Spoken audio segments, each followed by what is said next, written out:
धेरै वर्ष पहिले हरियाली जंगलको छेउमा एउटा सानो गाउँ थियो। त्यही गाउँमा रामबहादुर नामको एक गरिब तर अत्यन्तै इमान्दार काठ काट्ने मानिस बस्दथ्यो। उनी आफ्नी श्रीमती माया र सानो छोरा अर्जुनसँग सानो झुपडीमा बस्थे। रामबहादुरसँग धेरै धन सम्पत्ति थिएन। उनको सबैभन्दा ठूलो सम्पत्ति एउटा पुरानो फलामको बन्चरो थियो। हरेक बिहान सूर्य उदाउनु अघि उनी उठ्थे, भगवानलाई सम्झन्थे र आफ्नो बन्चरो बोकेर जंगलतर्फ लाग्थे। उनी जंगलमा कहिले साना बिरुवा काट्दैनथे, सुक्खा वा आवश्यक परेका रुख मात्र काट्थे। उनी भन्थे, जंगल हाम्रो साथी हो, यसलाई जोगाउनु पनि हाम्रो कर्तव्य हो। दिनभर मेहनत गरेर उनले केही दाउरा बेच्थे। त्यसबाट आएको थोरै पैसाले परिवारको गुजारा चल्थ्यो। कहिलेकाहीँ घरमा खाना पनि पर्याप्त हुँदैनथ्यो। तर उनले कहिले कसैको हक खोज्ने वा झूठ बोल्ने विचार गरेनन्। एक दिन गाउँका एक धनी व्यापारीले उनलाई भने, रामबहादुर, यदि तिमीले अरूको जंगलबाट पनि काठ काट्यौ भने धेरै पैसा कमाउन सक्छौ। रामबहादुर मुस्कुराउँदै बोले, गलत बाटोबाट आएको धन धेरै दिन टिक्दैन। म मेहनत गरेर कमाएको सानो कमाईमै खुसी छु। व्यापारी उनको कुरा सुनेर हाँसे, तर रामबहादुर आफ्नो बाटोमा अडिग रहे। एक बिहान उनी नदी किनारको ठूलो रुख काट्न पुगे। रुख निकै बलियो थियो। धेरै बेरसम्म मेहनत गरेपछि उनले बन्चरो चलाए। अचानक हात चिप्लियो।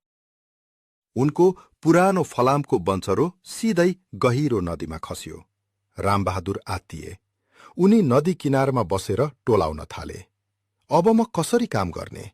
यही बन्चरोले मेरो परिवार पालिएको थियो। उनका आँखाबाट आँसु झर्न थाले। त्यत्तिकैमा नदीको पानी चम्कियो। पानीबाट एक दिव्य देवी प्रकट भइन्।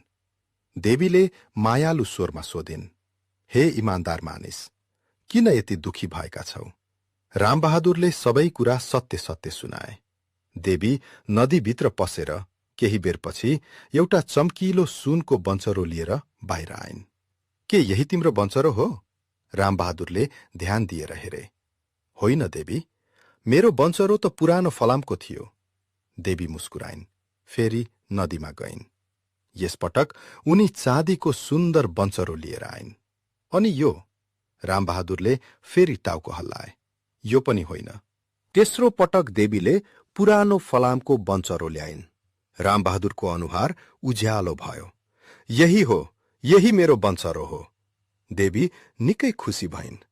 तिमीले सुन र चाँदीको लोभ गरिनौ, त्यसैले तिम्रो इमान्दारीको सम्मान स्वरूप यी तीनैवटा बन्चरो तिमीलाई उपहार दिन्छु। रामबहादुर छक्क परे। देवी, मलाई मेरो आफ्नै बन्चरो पाए पुग्छ। देवीले भनिन्, सत्य बोल्ने र लोभ नगर्ने मानिसले सधैँ राम्रो फल पाउँछ। यी उपहार तिम्रो इमान्दारीको पुरस्कार हुन्। रामबहादुरले धन्यवाद दिए र घर फर्किए। घरमा पुगेर उनले सबै घटना सुनाए। श्रीमती र छोरा निकै खुसी भए। तर परिवारले सुनको बन्चरो बेचेर विलासिता गरेन। उनीहरूले सानो घर मर्मत गरे, छोराको पढाइमा खर्च गरे र केही पैसा गाउँका गरिबहरूलाई पनि सहयोग गरे। केही समयपछि यही घटना गाउँभर फैलियो। त्यही व्यापारीले पनि यो कुरा सुन्यो। उसले सोच्यो, यदि म पनि नदीमा बन्चरो फाल्छु भने सुनको बन्चरो सजिलै पाउँछु। अर्को दिन ऊ नयाँ बन्चरो लिएर नदीमा गयो। जानाजान बन्चरो नदीमा फालिदियो। ऊ ठूलो स्वरले कराउन थाल्यो, हाय, मेरो बन्चरो हरायो! फेरि नदीकी देवी देखा परिन्। किन रोइरहेका छौ? व्यापारीले झूठ बोल्दै भन्यो, मेरो बहुमूल्य बन्चरो नदीमा खस्यो। देवी नदीबाट सुनको बन्चरो लिएर आइन्। व्यापारीका आँखा चम्किए। हो, यही मेरो बन्चरो हो। देवीको अनुहार गम्भीर बन्यो। तिमी झूठ बोल्दैछौ। यति भन्दै उनले सुनको बन्चरो फेरि नदीमा लगिन्। व्यापारी आफ्नो वास्तविक बन्चरो पनि फिर्ता नपाई खाली हात घर फर्कियो। गाउँका मानिसहरूले यो घटना सुनेपछि ठूलो शिक्षा पाए। गाउँका मुखियाले सबैलाई भेला गरेर भने, धनभन्दा ठूलो इमान्दारी हो। लोभले मानिसलाई सबै कुरा गुमाउँछ। त्यसपछि गाउँका धेरै मानिसहरू अझ इमान्दार बन्न प्रयास गर्न थाले। उनीहरूले जंगल जोगाउन पनि ध्यान दिन थाले। रामबहादुर सबैका लागि प्रेरणा बने। धेरै वर्ष बिते। उनको छोरा अर्जुन ठूलो भयो। एक दिन उसले बाबुलाई सोध्यो, "बाबा, तपाईले सुनको बञ्चरो किन तुरुन्तै आफलो भनेनुभयो?"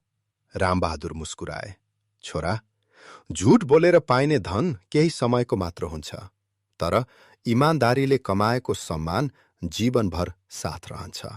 अर्जुनले त्यो कुरा मनमा राख्यो।